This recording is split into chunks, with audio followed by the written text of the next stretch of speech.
Hello everyone. हम लोग previous lesson में एनिमल टिश्यूज के बारे में हम लोग पढ़ रहे थे। आज भी हम इसे ही कंटिन्यू करेंगे।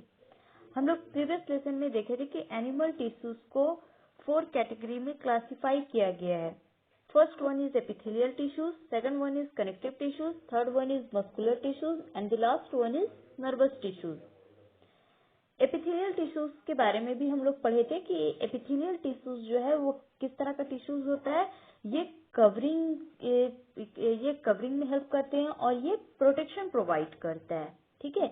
और इनके जो सेल्स होते हैं वो काफी क्लोजली पैक्ड होते हैं, टाइटली पैक्ड इनका अरेंजमेंट होता है सेल्स का। तो टाइटली पैक्ड कहने का मतलब है कि इतना ज्यादा सेल्स जो आपस में क्लोज पैक्ड होते हैं तो इनके बीच में कोई भी इंटर सेल्यूलर स्पेस प्रेजेंट नहीं होते हैं। अब आ जाइए इनके टाइप्स पे।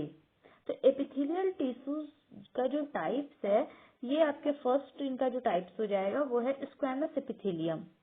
उसके बाद सेकंड जो है वो है cuboidal epithelium, third columnar epithelium and fourth one is glandular epithelium. One by one हम लोग इसके फंक्शंस को अच्छे से देखेंगे कि स्क्वैमस एपिथेलियम का क्या काम है। तो आइए स्टार्ट करते हैं स्क्वैमस एपिथेलियम। देखिए स्क्वैमस एपिथेलियम के जो सेल्स होते हैं वो फ्लैट और थिन होते हैं। ठीक है। और ये डेलिकेट लाइनिंग फॉर्म करने में हेल्प करते हैं। डेलिकेट लाइनिंग किस चीज का, जैसे कि स्किन। तो स्किन का जो लाइनिंग है वो स्क्वैमस एपिथेलियम का बना हुआ है। उसके बाद से जो मौत का लाइनिंग है, तो ये सब जो है वो काफी डेलिकेट होते हैं। ठीक है। स्किन लाइनिंग, मौत लाइनिंग, तो ये सब जो है वो स्क्वैमस एपिथेलियम से कंपोज्ड है। अगर स्क्वैमस एपिथेलियम सेल्स, ठीक है, अगर वो लेयर में अरेंज्ड है, सिंपल स्क्वैमस एपिथेलियम का अगर आप एनसीईआरटी बुक में फिगर देखोगे तो ये एक सिंगल लेयर होते हैं। ठीक है। लेकिन अगर स्क्वैमस एपिथेलियम जो है वो एक लेयर का पैटर्न अगर फॉर्म करे, ठीक है, लेयर बाय लेयर इसका अरेंजमेंट हो, तो उस तरह के स्क्वैमस एपिथेलियम को हम लोग कहेंगे स्ट्रैटिफाइड स्क्वैमस एपिथेलियम। ठीक है। उसके बाद जो सेकंड एपिथेलियम है वो है क्यूबॉइडल एपिथेलियम। क्यूबॉइडल एपिथेलियम का क्या काम है, तो सबसे पहले देख लेते हैं क्यूबॉइडल एपिथेलियम के सेल्स कैसे होते हैं। तो जैसा कि नाम इंडिकेट कर रहा है, तो इनके सेल्स जो होंगे वो क्यूब लाइक होंगे। ये जो है वो ग्लैंड्स, ये इनका कुछ खास स्पेशलाइजेशन होता है। ठीक है। ये जो क्यूबॉइडल एपिथेलियम सेल्स होते हैं वो ग्लैंड सेल्स की तरह एक्ट करते हैं। ये कुछ सिक्रीशन प्रोड्यूस करते हैं। ठीक है, सिक्रीट करते हैं। और इनका जो मेन काम होता है वो जैसे कि आपका किडनी ट्यूब्यूल्स का लाइनिंग, सलाइवरी ग्लैंड का जो डक्ट होता है, ये सब क्यूबॉइडल एपिथेलियम के बने हुए होते हैं। जितने भी रेस्पिरेटरी ट्रैक्ट होते हैं उनका जो लाइनिंग होता है वो आप ये सलाइवरी ग्लैंड और किडनी ट्यूब्यूल्स का जो लाइनिंग होता है वो क्यूबॉइडल एपिथेलियम से भी बने हुए होते हैं। उसके बाद नेक्स्ट क्या है, कॉलमनर एपिथेलियम। तो कॉलमनर एपिथेलियम जो होगा उनका जो सेल्स होते हैं वो पिलर लाइक होते हैं। ठीक है, लंबे लंबे होंगे, पिलर लाइक रहते हैं। उसके बाद फिर इनमें क्या प्रेजेंट होते हैं, सीलिया होते हैं। अब देखिए सिंपल जो कॉलमनर एपिथेलियम होंगे उनमें सीलिया प्रेजेंट नहीं होगा, लेकिन अगर किसी कॉलमनर एपिथेलियम में, ठीक है, अगर सीलिया प्रेजेंट है तब हम उन्हें सीलिएटेड कॉलमनर एपिथेलियम भी कह सकते हैं। और ये रेस्पिरेटरी ट्रैक्ट के लाइनिंग को फॉर्म करने में ये हेल्प करते हैं। उसके बाद जो लास्ट है वो है ग्लैंडुलर एपिथेलियम।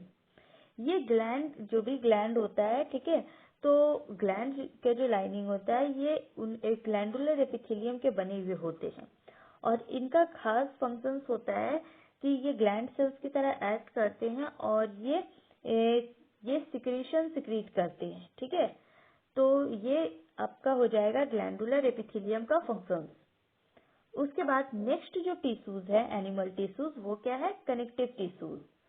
कनेक्टिव टिश्यूज में आपके आ जाएंगे blood, bone, cartilage, areolar, adipose.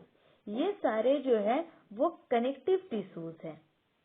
Connective tissues का क्या काम होता है, तो देखिए कि कनेक्टिव टिश्यूज जो होते हैं इनका जो सबसे पहले सेल का अरेंजमेंट हम लोग देखेंगे। तो इनके जो सेल्स होते हैं वो मैट्रिक्स में एम्बेडेड होते हैं। इनमें कौन कौन से अभी हम लोग एग्जाम्पल देखें, कनेक्टिव टिश्यूज में कौन कौन से एग्जाम्पल आ जाएंगे, blood, bone, cartilage, areolar tissues और एडिपोज टिश्यूज। तो ये सारे कनेक्टिव टिश्यूज के एग्जाम्पल हो जाएंगे। उसके बाद अब एक एक करके हम लोग डिस्कस करते हैं। फर्स्ट क्या है, ब्लड। ब्लड क्या है, ब्लड एक तरह का कनेक्टिव टिश्यूज है।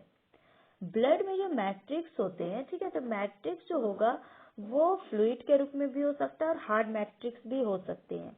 तो ब्लड में जो मैट्रिक्स प्रेजेंट होता है वो फ्लूइड के रूप में होता है।